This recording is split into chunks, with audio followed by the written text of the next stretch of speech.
Halo, saya Ibnu dan saya merupakan peserta dari latihan dasar CPNS tahun 2024.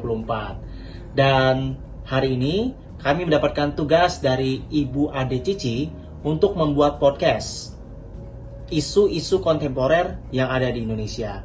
Kemudian, kelompok 4 dibagi menjadi 2 kelompok lagi. Satu kelompok membahas tentang isu kontemporer yang ada di pemasyarakatan, satunya lagi membahas isu kontemporer yang ada di imigrasi. Kebetulan, saya dan teman-teman saya sesama pemasyarakatan akhirnya menentukan isu kontemporer yang akan kami bahas pada podcast pada hari ini. Apa itu? Ya benar, kami akan membahas tentang narkoba. Karena banyak sekali mungkin penyelundupan dan penyebaran narkoba yang ada di dalam lapas. Mungkin yang salah siapa, kita nggak tahu, tapi kita akan bahas pada podcast hari ini. Mungkin yang pertama, saya akan bertanya kepada teman saya, yaitu Mas Beni. Menurut Mas Beni, apa sih yang disebut narkoba? Dan kenapa narkoba itu berbahaya? Narkoba adalah bahan yang dapat menurunkan atau mengubah kesadaran, menghilangkan rasa nyeri, serta dapat menimbulkan ketergantungan. Jenis-jenis narkoba terbagi menjadi 3 golongan, yaitu golongan 1, daya aktif sangat tinggi, dan hanya digunakan untuk penelitian, contohnya ganja, heroin, dan kokain. Golongan 2, daya aktif yang tinggi, bisa dimanfaatkan untuk pengobatan terbatas, contohnya petidin dan benzetidin. Golongan 3, daya adiktif rendah, bisa dimanfaatkan untuk pengobatan, contohnya kodein dan tramadol. Jenis-jenis narkoba meliputi narkotika, psikotropika, dan zat adiktif. Contoh narkoba meliputi sabu-sabu, kokain, heroin, ekstasi, dan ganja. Kenapa narkoba berbahaya bagi kita? Karena narkoba dapat menimbulkan ketergantungan dan kematian dan merusak kesehatan. Peredaran dan dampak narkoba saat ini sudah sangat meresahkan. Mudahnya mendapatkan bahan tersebut membuat pengguna semakin meningkat. Tak kenal jenis kelamin dan usia, semua orang berisiko mengalami kecanduan jika sudah mencicipi zat berbahaya ini. Meski ada beberapa jenis yang diperbolehkan dipakai untuk keperluan pengobatan, namun tetap saja harus mendapatkan pengawasan ketat dari dokter. Ada banyak bahaya narkoba bagi hidup dan kesehatan, antara lain dehidrasi, halusinasi, menurunkan tingkat kesadaran, dan kematian. Dan terutama lagi gangguan kualitas hidup.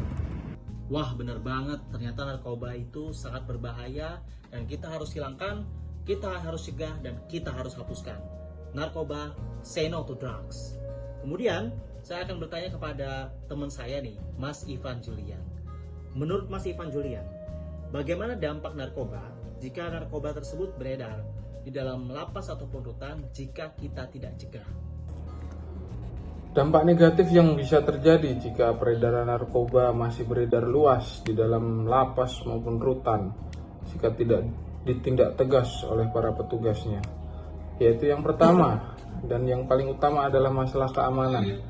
Dengan peredaran narkoba yang seringkali masih berhubungan dengan kegiatan kriminal di dalam lapas, seperti perkelahian, pemerasan, dan pengancaman di dalam lapas, hal ini dapat mengganggu dan menimbulkan gangguan-gangguan kamtip jika tidak ditindak oleh petugas. Kemudian menjadikannya adanya penyimpangan hukum, yang lapas harusnya menjadi tempat untuk pemulihan dan rehabilitasi malah menjadi tempat untuk peredaran sarang narkoba. Kemudian upaya ini sangat menghambat dalam petugas untuk melakukan integritasnya sebagai petugas di dalam lapas ataupun rutan. Kemudian peredaran narkoba di dalam lapas dapat memperburuk masalah, terutama terkait masalah korupsi di dalam lapas, dengan beberapa petugas dan beberapa pihak berwenang yang mungkin terlibat dalam perdagangan narkoba sebagai bentuk cara maupun bisa disebut pungli jika peredaran narkoba masih beredar di dalam lapas maupun rutan. Wah, benar banget, sebegitu berbahayanya ya ternyata dampak narkoba, apalagi jika narkoba tersebut beredar di dalam lapas ataupun rutan di pemasyarakatan Indonesia. Kemudian saya akan bertanya nih kepada Mbak Niken. Menurut Mbak Niken, apa saja sih penyebab narkoba sampai-sampai bisa beredar di lapas ataupun rutan di pemasyarakatan Indonesia? Yang pertama, karena adanya korupsi dan penyuapan. Petugas pemasyarakatan yang tidak jujur akan terlibat praktik korupsi, dapat menerima suap dari pihak luar untuk menyelundupkan narkoba di dalam lapas maupun rutan.